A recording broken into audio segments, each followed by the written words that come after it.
So today we're going to talk about the computer monitor for the Stratos asphalt distributor. We want to show you just exactly what the monitor looks like, how it works, and what the different functions are. So this is the computer monitor. As you can see, it's not too large. It's about 6 inches across, 4.5 to 5 inches in depth, and about 6 inches high. So this will fit up in your dashboard area on a pedestal. That would be a great way to mount it up there. If you're going to permanently mount it, I would definitely recommend a pedestal, which would allow you to easily engage these buttons without somebody having to hold it with their other hand. So let's start by looking over here on the right side. We have an on-off button for the actual control box itself. All right now we're in the on position. We have a spray and a circulate button. We want to apply material. Up she goes. You can hear the air compressor coming on behind me. Okay, down turns the spray bar off, which is basically shutting the valves, moving the valves to the off position via the pneumatically operated valves at the back of your Stratos asphalt distributor. Again, spray and recirculate. We'll leave it in recirculate mode as we go through the computer controls. Now, some of these buttons are not in use, so you're going to use the top ones, and you're going to use the up, down, and the center button. All right, all controls are basically from these 5 buttons. The other buttons are here because these Danfoss monitors are designed to do a lot more than we need to do with it. So again, the other buttons are not being used. So let's go ahead and start by going into the spray area. I'm going to use my thumb here, so I do this with one hand. And the first thing we can see is we've got a nice colorful display. And what it's going to be telling us is the following. This is the actual speed in feet per minute that the vehicle is traveling at. That data is coming in via the Dickie John radar system that is mounted underneath the center point of the trailer between the axles. So it's picking up ground speed, it's transmitting it through the cable into the computer, and it's going to be showing us what the actual ground speed is in feet per minute. The second thing we can see, actually let's jump over to here, is we can see the pump speed. This also is picked up using a Dickie John radar, and it's basically looking at the revolutions of the pump that's calibrated to show us what the actual pump speed is. As we move our way down, we can see the spray distance traveled when the sprayer is in the on position in terms of feet.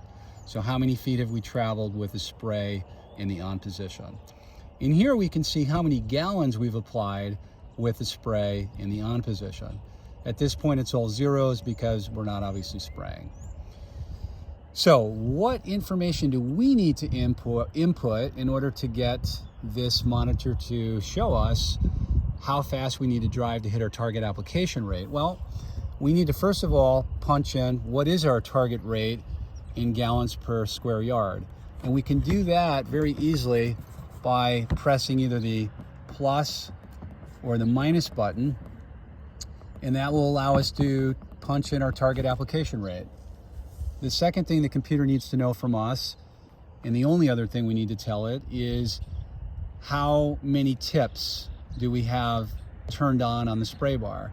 In this particular case, we have a 14-foot spray bar which has 28 spray tips. It's actually 14.5 feet. So there we go, we're maxed out now, I can't go up any further. So that's the length of our spray bar, that's the number of tips we have, 28. Don't forget, they're every 6 inches, we have a spray tip back there.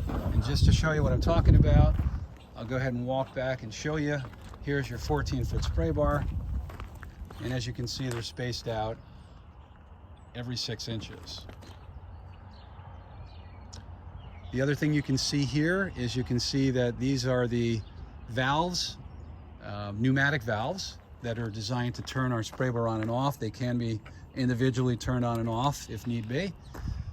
And I do have a video that talks more about how that works in case you need to turn certain circuits off of your spray bar or individual valves. So what we're going to do here is, being that we currently have all 28 tips engaged, we would leave it right here. But if we've got one of the 4 pneumatically operated banks off, then we would simply go ahead and press this negative button here till we get to the number of valves that are actually operational. So if we're using half of the spray bar, it would be 14. And there you have it. So that information is going to tell the operator what the target speed is that he needs to drive at in order to hit the desired application rate. Okay, that's what target speed means, how many feet per minute you need to go. And while this doesn't necessarily mean a lot because you're driving, you're driving in terms of miles per hour or kilometers per hour, but what does matter is the difference button. It's going to have a negative or a positive to tell you whether you need to go faster or slower. So really all you need to do is kind of keep an eye on this number right here, and that's going to tell you whether or not you need to go faster or slower. And that is how the monitor works.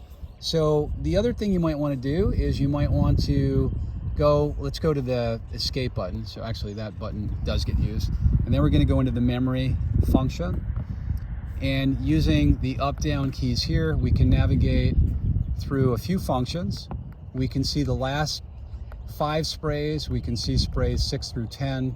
And this is what that looks like. We'll hit the middle button here. And there you go. You can see each spray application during the day. What was your target application rate? How many feet did you travel? How many square yards did you cover? And how many gallons did you apply? We're going to go ahead and hit the escape button to go back. We're going to use the down arrow to navigate to the memories. Let's go to memory 1 through 5. We'll hit the center button. And here we can see that these are the different sprays today. Okay, memory 1, 2, and 3. It looks like we sprayed down 273 gallons, 1,310 square yards, traveling a distance of 817 feet while we were applying.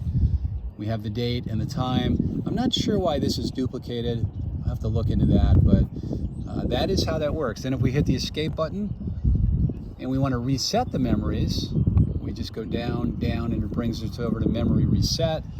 This information up here, which is your cumulative total, will not go away. That will always stay. But you can reset maybe, I think it's the last application. If you decide maybe you turned it on by accident and you want to reset that, you just simply hold the center button in and it will reset the memory. So I did have a function here, it was showing me my last spray. I held that in and I was able to reset it. Okay, if we go and we toggle over to memories 1 through 5, all right, once again, we can, see here very clearly what we did, what we applied. Okay, when you're in this area, these buttons don't perform any function. So just so you know, there really isn't anything you can do here other than look at the data or hit the escape key. Hit the escape key again, brings you back to the home screen. And if I didn't mention it already, you have, again, the on-off here for the electrical box, for your Danfoss computer monitor, and you have your spray on or circulate over here. I'll show you how easy this is to move. You can just basically take it. All right, in this case, in my Ford, I can set it right here.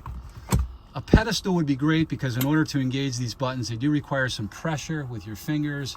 You wouldn't want to be obviously trying to hold on to that. But once you've obviously input the 2 bits of data that are needed, it can really just sit there. And then you could just basically run your cord out of the way. All right, put that over there. In this particular case, we have it running right through the back window. There you go. And running across the back of the truck, right over here to the connector. You could always do a permanent connection right down here like this one is. We provide you with the lead so that it's very easy to plug in and adapt.